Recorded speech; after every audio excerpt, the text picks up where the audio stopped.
वक्त Kamala Harris का husband यहूदी है। हमें क्या पता, हमारा ना बाहर ना अंदर, ना वो मुसलमान, ना वो ईमान, ना वो इत्तेहाद, ना वो जज्बा, ना वो वलवला। मुसलमानों से ज्यादा तो बातों का मुकाबला कोई जीत ही नहीं सकता इस वक्त, और इस बातों के मुकाबले में तो इस वक्त सबसे आगे चल रहे हैं और तुर्की के सदर साहब चल रहे हैं। मैं उनको ब्लेम करूंगा। आप पाकिस्तानी इस वक्त सारे बड़े गर्म हो रहे हैं, फेक न्यूज फेंक रहे हैं जी हमारे जहाज फलस्तीन पहुंच चुके हैं, और तुसी कश्मीर किन्ने के जहाज भेज लें यार, खुदा दा ना लो। तुसी आप सुबह उठते हो, दिहाड़ीवार हो, तुम्हारे लीडर भी दिहाड़ीवार हैं, खाओ पियो मौज करो, ये एवं क्यों अपनी एनर्जी वेस्ट करते हो? अपना गिरेबान पहले झांको कि खुद क्या हो रहा है पाकिस्तान में, पाकिस्तान किधर जा रहा है। मैं आज एक एंकर साहब का मैंने प्रोग्राम सुना, कहते हैं इजराइल दुनिया में डरता है तो सबसे ज्यादा पाकिस्तान से डरता है। ओ मैं क्या, खुदा दा ना लो। मुसलमानों से ज्यादा तो बातों का मुकाबला कोई जीत ही नहीं सकता इस वक्त, और इस बातों के मुकाबले में तो इस वक्त सबसे आगे चल रहे हैं और तुर्की के सदर साहब चल रहे हैं। कुछ भी नहीं होगा फलस्तीन का, इजराइल मार मार के जब थक जाएगा तो वो छोड़ दे। इजराइल फिलिस्तीन विवाद को लेकर पाकिस्तान ने बड़ी सक्रियता दिखाई थी और उसे लगा था कि दुनिया उसकी बात को सुनेगी, पर पाकिस्तान की बात तो छोड़े, मुस्लिम देशों की संस्था ओआईसी भी इजराइल के खिलाफ कोई प्रस्ताव पास नहीं कर पाई। आशा चीन के प्रस्ताव पर था जो उसने सिक्योरिटी काउंसिल में इजराइल के खिलाफ पेश किया था, पर अमेरिका के वीटो से वह प्रस्ताव भी फेल हो गया। पाकिस्तान के इसी बेबसी का रोना आज की परिचर्चा में, आइए आगे सुनते हैं। तो अब मस्जिद अक्सा में आज ये हो रहा है 21वीं सदी में, क्या कहिएगा? हम इhtजाज तो कर सकते हैं, हम तो वो हैं कि जिसको मुस्लिम उम्मा ने भी ओआईसी मक्का डिक्लेरेशन से कश्मीर निकाल दिया उन्होंने। यूएई ओआईसी इजलास हुआ तो उसमें सुषमा स्वराज को बुला लिया, और हम तो वो हैं जो तेल किसी से उधार लेते हैं, पैसे किसी से उधार लेते हैं, मंगते भूखे नंगे।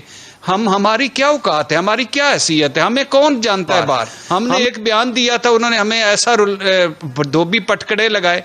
हम कोलम कॉन्फ्रेंस में जाएं ना जाएं कोई पता नहीं, हम ईरान के साथ हैं, सऊदी अरब के साथ हैं, दरमियान में हैं कि दोनों के साथ हैं। हमें क्या पता, हमारा ना बाहर ना अंदर, ना वो मुसलमान, ना वो ईमान, ना वो इत्तेहाद, ना वो जज्बा, ना वो वलवला, ना वो मस्जिद। मैंने पूछा कि ये मोदी के साथ तिजारत पे तिजारत, उन्होंने कहा कि ये जज्बात की दुनिया नहीं है, मफादात की दुनिया। आप 4 अरब डॉलर का तेल खरीदते हो खलीजी ममालिक से, मोदी साहब 40 अरब डॉलर का खरीदते हैं, तो लोग 40 अरब डॉलर की तरफ जाएंगे कि 4 अरब डॉलर की तरफ जाएंगे? इसको सुपर पावर बनाया भी यहूदियों ने सेकंड वर्ल्ड वॉर के बाद। आइंस्टाइन देखें कौन सा यहूदी था। हम क्या है, सोचना यह है हम क्या है। मैं उस 1 मिलियन लोगों ने जिन्होंने 2 बिलियन मुसलमानों को यरगमाल बना रखा है, मैं उनको ब्लेम नहीं करूंगा। मैं ब्लेम करूंगा अपने शहजादे, जिनकी 50-50 बच्चे हैं, जिनके महल, जिनके स्टोरियां, जिनके दुबई में बिल्डिंगें अरबों से ऊंची हैं, मैं उनको ब्लेम करूंगा। आप पाकिस्तानी इस वक्त सारे बड़े गर्म हो रहे हैं, फेक न्यूज फेंक रहे हैं जी हमारे जहाज फलस्तीन पहुंच चुके हैं, और तुसी कश्मीर किन्ने के जहाज भेज लें यार, खुदा दा ना लो। तुसी आप सुबह उठते हो, दिहाड़ीवार हो, तुम्हारे लीडर भी दिहाड़ीवार हैं, खाओ पियो मौज करो, ये एवं क्यों अपनी एनर्जी वेस्ट करते हो? अपना गिरेबान पहले झांको कि खुद क्या हो रहा है पाकिस्तान में, पाकिस्तान किधर जा रहा है। मैं आज एक एंकर साहब का मैंने प्रोग्राम सुना, कहते हैं इजराइल दुनिया में डरता है तो सबसे ज्यादा पाकिस्तान से डरता है। ओ मैं क्या, खुदा दा ना लो यार। और ये जो मुसलमान है, पिछले 52 साल से ओआईसी बनी हुई है, और 52 साल पहले भी इसी मकसद के लिए ओआईसी बनी थी, और उस वक्त भी ओआईसी ने कुछ नहीं किया, 52 साल बाद भी उन्होंने कुछ नहीं किया। तो इस सारे इश्यू पे बात करनी है। सर, सबसे पहले ये बताएं कि आप क्या समझते हैं कि जो बाइडेन एडमिनिस्ट्रेशन है वो बार बार सिक्योरिटी काउंसिल में कंसेंसस रेजोल्यूशन जो फलस्तीन और इसराइल के ऊपर नहीं आने दे रही, इसकी क्या वजूहात हैं? मैं इसका थोड़ा सा बैकग्राउंड भी एक्सप्लेन करने की कोशिश करूंगा, क्योंकि जब तक आप माजी को थोड़ा सा सामने आप ना रख लें, आप फ्यूचर फोरकास्ट नहीं कर सकते। तो इस सारे अलमियों को देखने से पहले आपको कश्मीर का, रिसेंटली 10 सालों में आपको कश्मीर का मसला भी देखना पड़ेगा, आपको बर्मीज मुसलमानों के हालात भी देखने होंगे, उसके बाद अफगानिस्तान में मुसलमान का गला काट रहा है, सीरिया में मुसलमान का गला काट रहा है, और उसके बाद ये आखिरी अब ये अगला सीन फलस्तीन का शुरू हो चुका है। मुसलमान उम्मा का कॉन्सेप्ट खत्म हो चुका है। 7 अरब ममालिक ने मोदी साहब को कश्मीर में कर्फ्यू के दौरान मिडिल ईस्ट में बुलाकर हाईएस्ट सिविलियन अवार्ड दिए, और उनको जस्टिफाई इस तरह किया कि अब स्टेटें अपने इंटरेस्ट बेस्ड डिसीजन लेती हैं। मुस्लिम उम्मा का कॉन्सेप्ट नहीं है, वो अपनी ट्रेड बेस अपनी जो है वो लेती है। ये तो डोनाल्ड ट्रंप साहब इलेक्शन हार गए, नहीं तो इजराइल ने भी, सऊदी अरेबिया ने भी इजराइल को एक्सेप्ट करना था और पाकिस्तान ने भी तस्लीम करना था। फिलिस्तीन के मसले को लेकर पाकिस्तान ने कुछ अत्यधिक सक्रियता दिखाई दे रही है।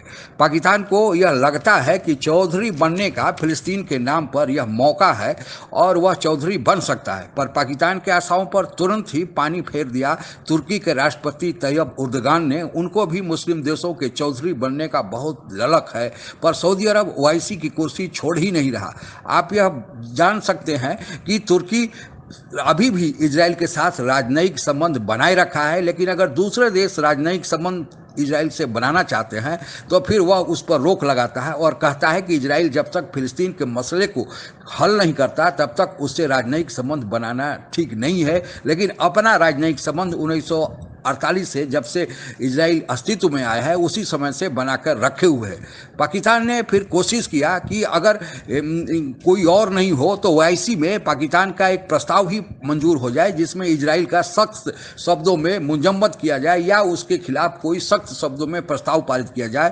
पर यहाँ भी पाकिस्तान को मुँह की खानी पड़ी और ओआईसी ने पाकिस्तान के प्रस्ताव को मंजूर नहीं किया, बल्कि एक हल्के फुल्के शब्दों में ओआईसी ने यह प्रस्ताव पारित किया कि वह दोनों पक्षों यानी फिलिस्तीन और इजराइल दोनों से यह निवेदन करते हैं कि वे लोग आपस के विवाद को निपटारा बैठकर करें और युद्ध को विराम दें ताकि दोनों तरफ का खून खराबा न हो। फिर आशा थी कि चीन के प्रस्ताव को, कहा जा रहा है पाकिस्तान की मीडिया में कि चीन को पाकिस्तान ने ही मनाया और कहा कि आप सिक्योरिटी काउंसिल में फिलिस्तीन के मसले पर एक प्रस्ताव दें ताकि इजराइल के खिलाफ दबाव बढ़ाया जा सके।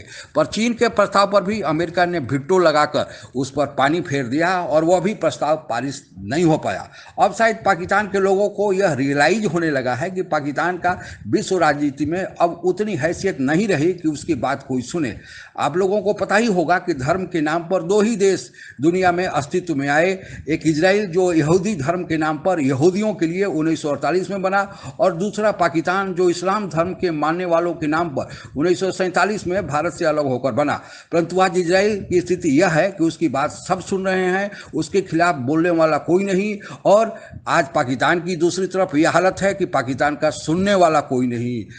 इसका कारण यह है कि इजराइल ने अपनी आर्थिक तरक्की की है और विकास के मार्ग पर आगे चला है, जबकि पाकिस्तान दिनों दिन आर्थिक जर्जर की स्थिति में बढ़ता चला जा रहा है। भारत प्रयास कर रहा है क्योंकि भारत का इजराइल और फिलिस्तीन दोनों के साथ ही राजनयिक संबंध है और भारत प्रस्ताव कर रहा है, अपनी तरफ से प्रयास कर रहा है कि यह मामला तुरंत ही सुलझ जाए, क्योंकि खून खराबा कभी भी किसी भी सभ्य मानव समुदाय के लिए अच्छी बात नहीं है।